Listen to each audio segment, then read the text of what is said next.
ओम शांति। आज की मुरली है 1/8/2025। प्रातः मुरली ओम शांति बाप दादा मधुबन। बाबा के मधुर महावाक्य हैं। उनका मीठे बच्चे, बाप को तुम बच्चे ही प्यारे हो। बाप तुम्हें ही सुधारने के लिए श्रीमत देते हैं। सदा ईश्वरी मत पर चल, स्वयं को पवित्र बनाओ। आज का प्रश्न है, विश्व में शांति की स्थापना कब और किस विधि से होती है? उत्तर है, तुम जानते हो विश्व में शांति तो महाभारत लड़ाई के बाद ही होती है, लेकिन उसके लिए तुम्हें पहले से ही तैयार होना है। ऐसा नहीं कि महाभारत लड़ाई हो फिर हम तैयारी करें, नहीं, पहले से ही मुझे मन बुद्धि को क्या करना है, एकदम शांत और स्थिर बनाकर रखना है। अपनी कर्मातीत अवस्था बनाने की मेहनत करनी है।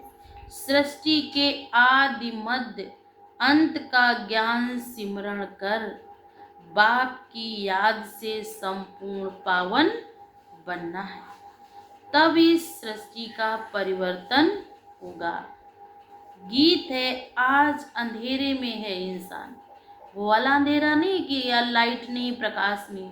आज व्यक्ति के जीवन में हर चीज का एक तो बुद्धि कार्य नहीं कर रहे, डिसीजन नहीं ले पा रहे, दूसरे ज्ञान नहीं है, तो अज्ञानता में है। तो बाबा ने कहा आज अंधेरे में है इंसान। ओम शांति। ये गीत तो भक्ति मार्ग में गाया हुआ है। कहते हैं हम अंधेरे में हैं, अब ज्ञान का तीसरा नेत्र दो। ज्ञान मांगते हैं ज्ञान सागर से, बाकी सब है अज्ञान। बाबा ने कहा ज्ञान नहीं तो इस समय आत्मा कहाँ है? अंधेरे में है। जब ज्ञान प्राप्त होता है तो आत्मा सोझरे में आती है, प्रकाश में आती है। कहा जाता है कलयुग में सब अज्ञान की नींद में सोए हुए हैं। कुंभकर्ण है ना। बाप कहते ज्ञान तो बहुत ही सिंपल है। भक्ति मार्ग में कितने वेद शास्त्र आदि पढ़ते हैं, हठ योग करते हैं, गुरु आदि करते हैं। गुरु भी करते हैं, हठ योग से अन्न नहीं खाते, वस्त्र नहीं पहनते, कोई कोई तो एक पांव पे खड़े रहते। बाबा ने कहा अब उन सबको छोड़ना है। बाबा ने कहा आपको हठ योग नहीं करना है, क्योंकि वह कभी राजयोग सिखला नहीं सकते। बाप ही तो राजाई देंगे, मनुष्य मनुष्य को दे ना सके। परंतु उनके लिए ही सन्यासी कहते हैं ये सुख काग वृष्टा के समान है। और उनका संसार के सुख कैसे हैं? काग वृष्टा के समान है। देखने में तो क्या लगता है कि बहुत है, इस समय इनके पास गाड़ी है, एसी है, बंगला, लेकिन बाबा ने कहा उनको चित्त को चैन नहीं है, क्योंकि खुद घर बार छोड़ भागते हैं। ये ज्ञान सिवाय ज्ञान सागर बाप के और कोई दे ना सके। ये राजयोग भगवान ही सिखलाते हैं। मनुष्य मनुष्य को पावन बना ना सके। पतित पावन एक ही बाप है। मनुष्य भक्ति मार्ग में कितना फंसे हुए हैं। देखो कितना जप तप हवन पाठ पूजा, कितने कितने भूखे रहते, कितनी कितनी कोस की परिक्रमा करते, नंगे नंगे पांव रहते, कितना कष्ट देते हैं। बाबा ने कहा क्या है? जैसे कि फंसे हुए हैं। जन्म जन्मांतर से भक्ति करते आए हैं, स्नान करने जाते हैं।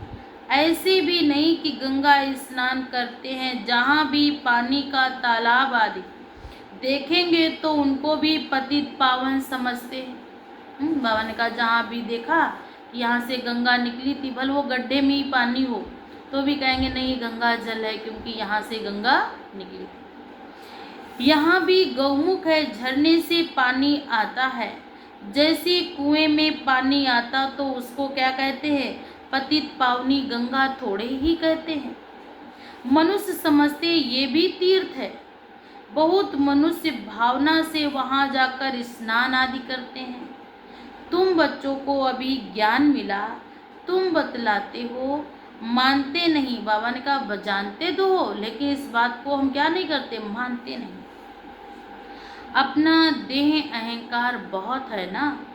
हम इतने शास्त्र पढ़े हैं, वेद पढ़े हैं, उपनिषद पढ़े हैं, तो बाबा ने कहा इस चीज का ही उन्हें क्या है, देह अहंकार है। बाप कहते ये पढ़ा हुआ सब भूलो। गीता में स्पष्ट लिखा है कि क्या करो, सिर्फ तुम मामेकम याद करो।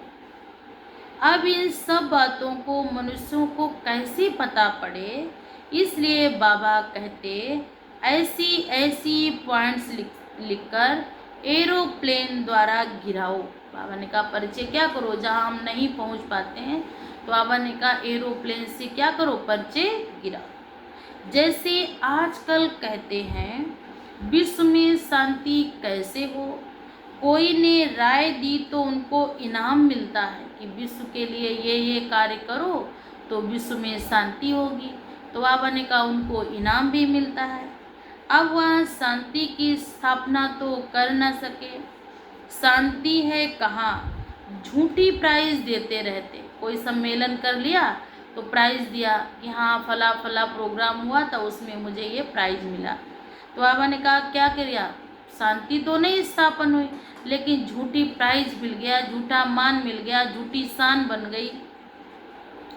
अब तुम जानते हो विश्व में शांति तो होती है लड़ाई के बाद। जब तक सब विश्व में आत्माएं हैं तो एक देश दूसरे के लिए खड़ा है मारने के लिए। तो बाबा ने कहा जब तक सब विनाश ना हो तब तक शांति तो हो ना सके। ये लड़ाई तो और कोई भी समय लग सकती है, ऐसी तैयारी भी है, सिर्फ तुम बच्चों की ही देरी है। बाबा ने कहा कभी भी लग सकती है, तैयारी भी है, बॉम्ब मिसाइल सब तैयार हैं, लेकिन बाबा ने कहा आप बच्चे तैयार नहीं हुए हो तो आपकी ही देरी है। जब तुम बच्चे कर्मातीत अवस्था को पाओ, इसमें ही मेहनत है। बाप कहते माँ में कम याद करो और गृहस्थ व्यवहार में रहते कमल फूल समान पवित्र बनो और सृष्टि के आदि मध्य अंत का ज्ञान सिमरण करते रहो। तुम लिख भी सकते हो ड्रामा अनुसार कल्प पहले मुआफिक विश्व में शांति स्थापन हो जाएगी। तुम ये भी समझा सकते हो कि विश्व में शांति तो सतयुग में होती है। हाँ यहाँ जरूर अशांति ही होगी। कलयुग में क्या है, दुख और अशांति, चिंता, उदासी, दर्द, यही सब चीज़ों को मिलकर बना है ये संसार कलयुग। तो आज मनुष्यों के जीवन में ये सब चीज़ें व्यापक है, परंतु कई हैं जो तुम्हारी बातों पर विश्वास ही नहीं करते। तो बाप कहते क्योंकि उनको स्वर्ग में आना ही नहीं है ना, तो बाप श्रीमत भी देते हैं। श्रीमत पर नहीं चलेंगे, यहाँ भी बहुत है जो श्रीमत पर चल नहीं सकते। ऊंचे ते ऊंच भगवान की तुमको श्रीमत मिलती है। कोई की चलन अच्छी नहीं होती तो कहते तुमको ईश्वर अच्छी मत दे, अच्छी बुद्धि दे, सद्बुद्धि दे। अभी तुमको ईश्वर मत पर चलना चाहिए। बाप कहते 63 जन्म तुमने विषय सागर में गोते खाए हैं, वही व्यसन व्यवहार का, वही दुनिया गंदी, उसी में ही क्या किया मनुष्य आत्माओं ने, गोते खाए हैं। बच्चों से बातें करते हैं, बच्चों को ही बाप सुधारेंगे ना, सारी दुनिया को कैसे सुधारेंगे। बाहर वालों को कहेंगे बच्चों से समझो, बच्चों को ही बाप सुधारेंगे ना, सारी दुनिया को कैसे सुधारेंगे। बाहर वालों को कहेंगे बच्चों से समझो, बाहर वालों से बात नहीं कर सकते। बाप को बच्चे ही प्यारे लगते हैं, सौतेले बच्चे थोड़े ही प्यारे लगेंगे। बाबा ने कहा जो बाप के बच्चे होते हैं वही माँ बाप को प्यारे लगते हैं, दूसरे का बच्चा कभी प्यारा नहीं लगता। बाप बाहर वालों से बात नहीं कर सकते हैं ना, तो बाप कहते लौकिक बाप भी सपूत बच्चों को धन देता। कोई बच्चा उल्टी चलन चले, नाजायज खर्च करे तो माँ बाप देंगे? नहीं देंगे। और बाबा ने कहा वही बच्चा अगर घर परिवार को लेके चलता है, सबके साथ एक साथ व्यवहार अच्छा करता है, तो बाबा ने कहा माँ बाप क्या करते हैं, धन संपत्ति जो कुछ है मालिक उसी को बनाएंगे। अपनी अपनी बाबा ने कहा कोई बड़ा सन्यासी आता है, बहुतों के फॉलोवर होते हैं, फंड चंदा इकट्ठा करके अपनी अपनी ताकत अनुसार फंड्स निकालते हैं। यहाँ बाप तो ऐसे नहीं कहेंगे फंड्स इकट्ठा करो, नहीं, यहाँ तो जब बीज बोएंगे 21 जन्म उसका फल पाएंगे। बाबा ने कहा यहाँ पे फंड्स और चंदा का कोई काम नहीं, यहाँ पर सिर्फ और सिर्फ अपने कर्मों को सुधारने का कार्य है। श्रेष्ठ कर्म करेंगे तो उस आत्मा को श्रेष्ठ कर्म के द्वारा श्रेष्ठ फल की प्राप्ति होगी। अगर बाबा ने कहा दुराचारी कर्म करेंगे तो उसके सामने फल के रूप में दुराचार ही मिलेगा। मनुष्य दान करते हैं, समझते मनुष्य ईश्वरार्थम करते हैं, ईश्वर समर्पण कहते हैं। कहेंगे श्री कृष्ण समर्पणम, श्री कृष्ण का नाम क्यों लेते हो? क्योंकि गीता का भगवान समझते। श्री राधे अर्पणम नहीं कहेंगे, ईश्वर या श्री कृष्ण अर्पणम कहते हैं। जानते हैं फल देने वाला ईश्वर ही है। कोई साहूकार के घर में जन्म लेते हैं तो कहते हैं ना आगे जन्म में बहुत दान पुण्य किए हैं, तब जाकर इनका जन्म अच्छे और श्रेष्ठ घर में हुआ है। राजा भी बन सकते हैं, परंतु वह अल्पकाल कागभ्रष्टा समान, एक जन्म के लिए बस अभी अभी किया और अभी अभी गंवाया। राजाओं को भी सन्यासी लोग सन्यास कराते हैं, उनको कहते हैं स्त्री तो क्या है बावन का, लेकिन द्रौपदी ने तो पुकारा है, सर्पणी है। स्त्री को क्या कहते हैं, सर्पणी है। सन्यासियों ने क्या नाम दे दिया बताओ? द्रौपदी ने तो पुकारा है, दुशासन मुझे नगन करते हैं, अभी तो अबलाओं पुकारती हैं कि मेरी लाज रखो। बाबा ये राय तुमको बहुत बाबा ने कहा देते कि कहते विष नहीं तो खून करती हूँ। बाबा ने कहा क्या कहते हैं आजकल के पुरुष, विष नहीं तो विष दो नहीं तो खून करता हूँ।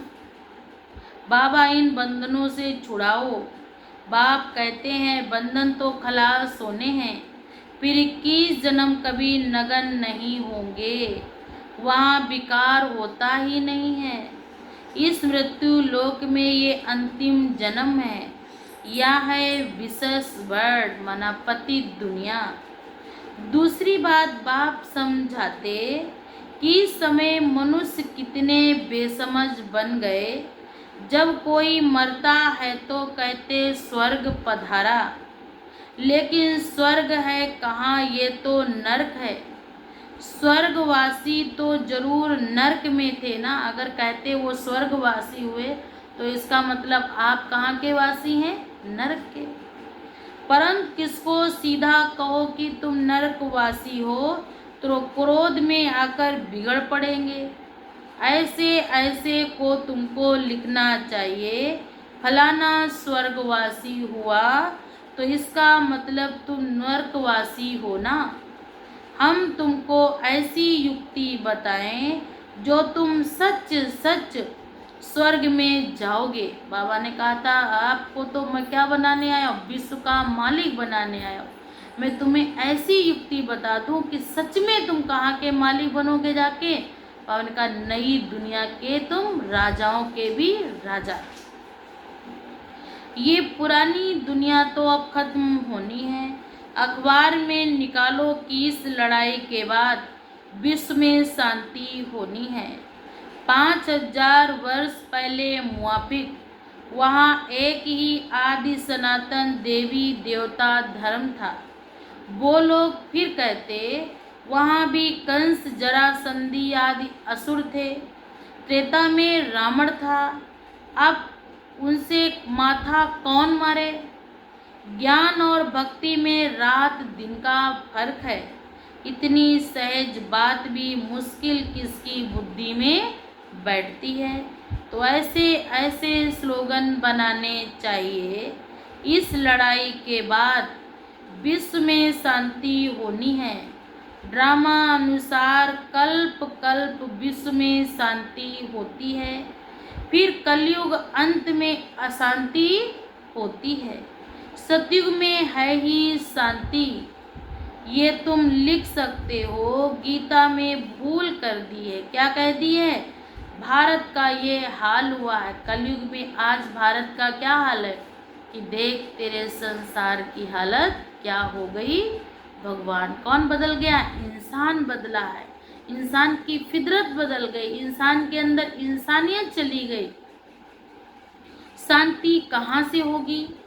ये भी तुम लिख सकते हो। गीता में भूल करने से ही भारत का ये हाल हुआ है। पूरे 84 जन्म लेने वाले श्री कृष्ण का नाम डाल दिया है। श्री कृष्ण का भी नाम नहीं डाला। उनके लिए फिर भी 84 जन्मों में कुछ दिन कम कहेंगे ना। उनको तो भी तो द्वापर में दिखाया है। श्री कृष्ण के पूरे 84 जन्म होते। शिव बाबा आते हैं बच्चों को हीरे जैसा बनाने, तो उनके लिए फिर डिब्बी भी सोने की चाहिए। हीरे को काहे में रखेंगे हैं? उसके लिए कीमती डिब्बी में रखेंगे। तो जिसमें अब बाप आकर प्रवेश करे। अब ये सोने का कैसे बने? तो फट से उनको साक्षात्कार कराया। तुम विश्व के मालिक थे, अब मामेकम याद करो। पवित्र बनो तो झट पवित्र बनने की बाबा ने क्या कहा? लग पड़ते हैं। पवित्र बनने बगैर तो ज्ञान की धारणा हो न सके। फिर बाबा ने कहा शेरनी के दूध के लिए क्या कहते? सोने का बर्तन चाहिए, क्योंकि शेरनी का दूध कोई साधारण नहीं होता। वो हर जगह टिकता भी नहीं, हर बर्तन में रुकता भी नहीं है। ये ज्ञान तो है ही कैसा? एकदम पावरफुल, शेरनी के दूध की तरह, इतना ताकतवर। कहते शेरनी का दूध जो पीता है तो उसका बच्चा भी क्या बन जाता है? शेर, जंगल का राजा। जंगल में बहुत पशु पक्षी होते हैं, लेकिन राजा कौन कहलाता है? शेर। पवित्र बनने बगैर तो ज्ञान की धारणा भी हो न सके। फिर बाप कहते कि सोने का बर्तन चाहिए, पवित्र चाहिए, तब धारणा हो। बाप कहते पवित्रता की प्रतिज्ञा करके फिर गिर पड़ते। योग की यात्रा ही खत्म हो जाती, ज्ञान भी खत्म हो जाता। फिर क्या करते? किसको कह ना सके? भगवान वाच काम महाशत्रु है, उनका तीर लगेगा नहीं। वह फिर कुक्कड़ ज्ञानी हो पड़ते हैं। आधे अधीरो ज्ञानी, वो ज़्यादा ज्ञान देते, ज़्यादा बड़ी बड़ी बोलते। कोई भी विकार ना हो, रोज पोता मेल रखो। जैसे बाप सर्वशक्तिमान है, वैसे माया भी सर्वशक्तिमान है। आधा कल्प रावण का राज्य चलता है।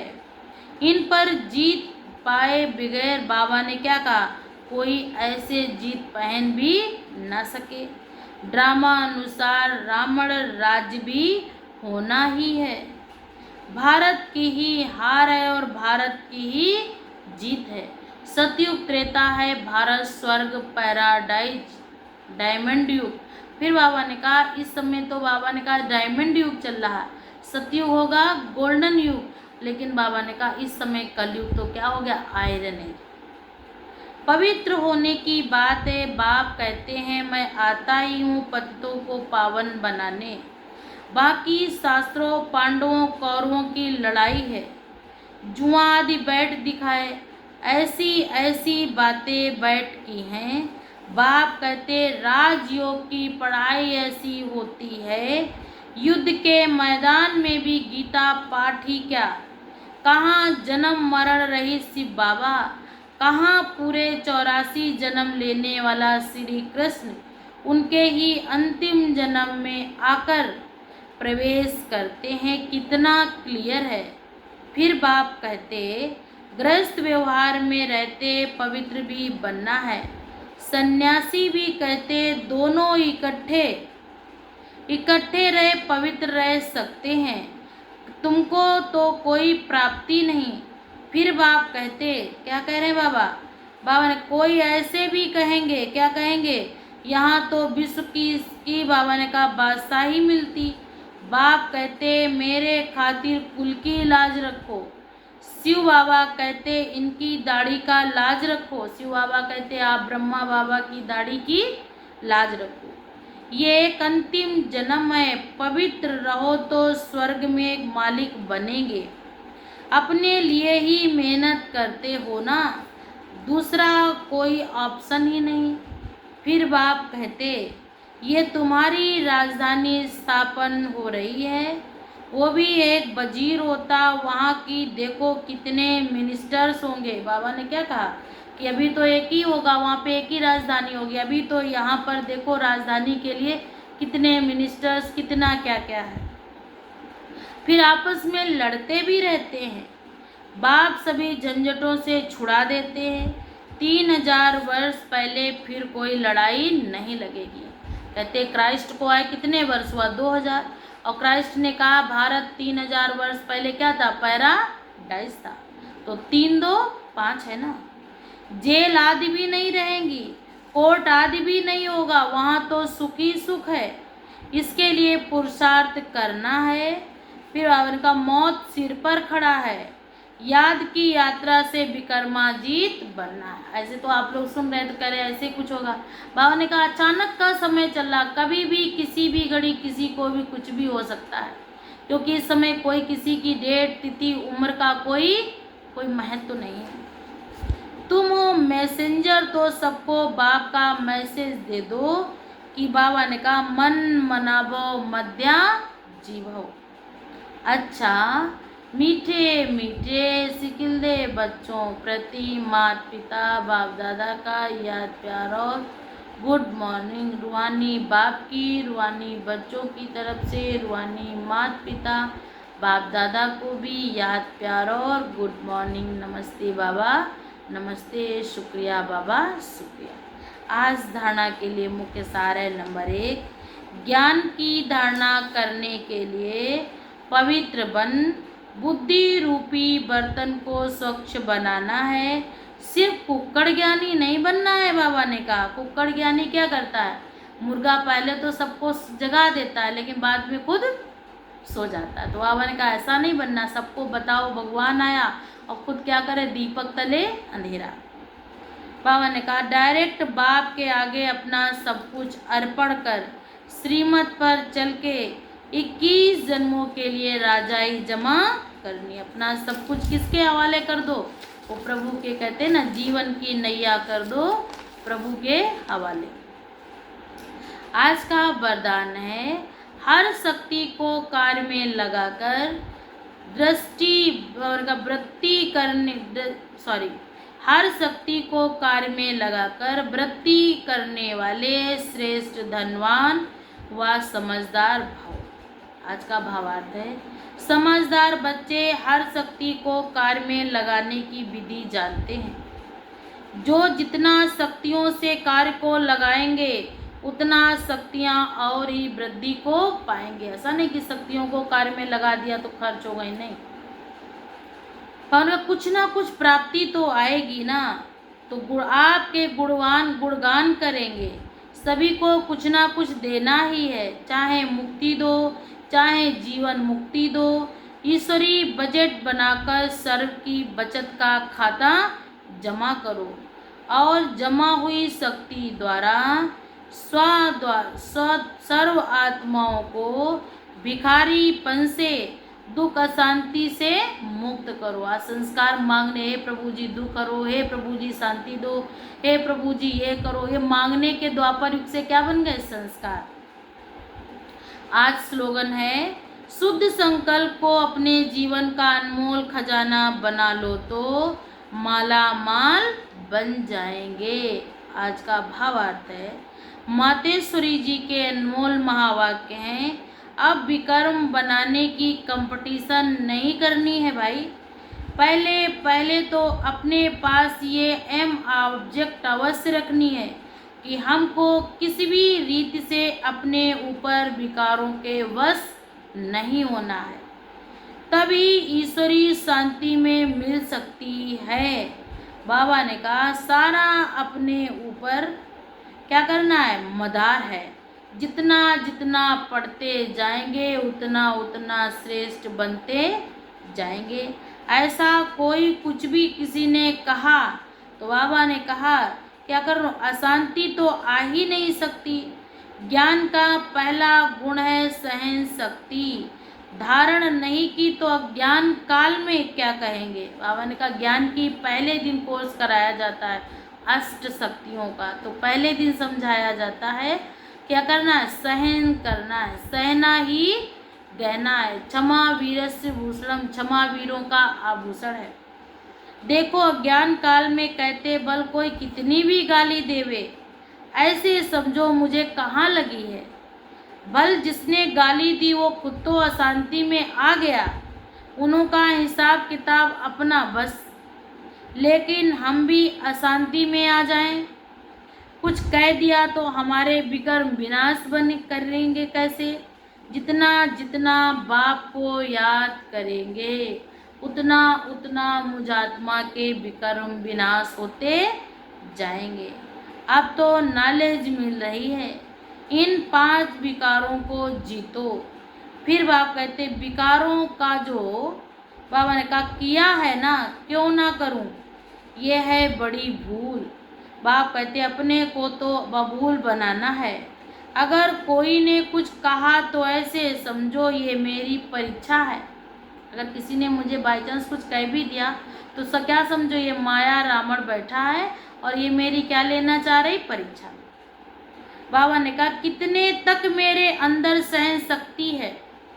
अगर कोई कहे मैंने बहुत सहन किया, एक बारी ही जोश में आ गया तो आखिर फेल हो गया ना। कितना सहन किया, लास्ट में तो आप फेल हो गए ना। जिसने कहा उसने अपना तो बिगाड़ा, परंतु आपने भी तो अपना ही बिगाड़ा, ना कि बिगड़ना है। इसलिए बाबा ने क्या कहा, अच्छा पुरुषार्थ करो, जन्म जन्मांतर के लिए अच्छी प्रारब्ध बनानी है। बाकी जो विकारों के बस हैं उन्हों को बाबा ने क्या कहा, बाबा ने कहा जो क्या करना वो तो अपना जीवन पा। संसार के अंदर भी देख लो इस समय मनुष्यों के जीवन में सुख शांति नहीं। ऐसा लगता है कि किसी आत्मा ने, इन पर विल आत्मा ने प्रवेश किया। बाबा ने कहा अगर विकारों में मन है, विकारों के बस है, बाबा को छोड़ा तो बाबा ने कहा उन्हों में भूत प्रवेश कर जाएंगे। फिर बाबा ने कहा भाषा ही ऐसी है छिपकली। बाबा ने कहते ना कि कितनी भी देखो कहाँ कहाँ की भाषा क्या क्या है। देवी सोल्स हैं फिर भी उनकी हर एक की भाषा अलग अलग। तो अपने को दैवी गुणों वाला बनाना है। बाप कहते परंतु जो दैवी सोल्स हैं उनकी भाषा दैवी ही निकलेगी। तो अपने को दैवी ही बनाना है, देवी ही तो बनना है ना। बाबा तुम्हें क्या बनाने आया, नारी से लक्ष्मी। अच्छा ओम शांति। बाबा ने कहा जब व्यक्ति सारे हैं सहज योगी बन, सहयोगी बन। बाप ने कहा तो परमात्म प्यार के अनुभवी बनो। परमात्म प्यार के अनुभवी तो इसी बाबा ने कहा इसी अनुभव से सहज योगी बन के उड़ते रहेंगे। परमात्म प्यार उड़ाने का साधन है। उड़ने वाले कभी धरनी की आकर्षण में आ नहीं सकते। उड़ने वालों को जमीन किसी किसी चीज़ से कोई मतलब नहीं, वो तो हमेशा उपराम स्थिति में रहते। परमात्म प्यार उड़ाने का साधन है। उड़ने वाले कभी धरनी की आकर्षण में आ नहीं सकते। बाबा ने कहा कि माया का कितना भी आकर्षित रूप हो लेकिन वो आकर्षण उड़ती कला वालों को आकर्षित नहीं करेगा, क्योंकि आपका आकर्षण कैसा है? बाबा ने कहा कैसा है? परमात्म प्यार में डुबोने वाला नहीं। देह भान में फंसे हैं तो खुद को भी दूसरों को भी क्या करते हैं? देह भान में फंसाते हैं। इसलिए बाबा ने कहा कुछ भी हो जाए, मेरा तो है ही नहीं, लेकिन देह भान में भी नहीं आना। अगर देह भान में आएंगे, बाबा ने कहा आप अपनी ही प्रारब्ध को बिगाड़ेंगे, आप अपनी ही करनी को खराब करेंगे। इसलिए बाबा ने कहा देह भान में ना आकर सिर्फ अपने आप को आत्मा समझ बाप को याद करो, तो तुम्हारे सारे संसार के बिगड़े हुए, बाबा ने कहा, सारे कार्य पूरे होंगे। क्योंकि दुख हरता सुख करता बाबा एक ही है, वो है परमपिता परमात्मा। अच्छा, ओम शांति।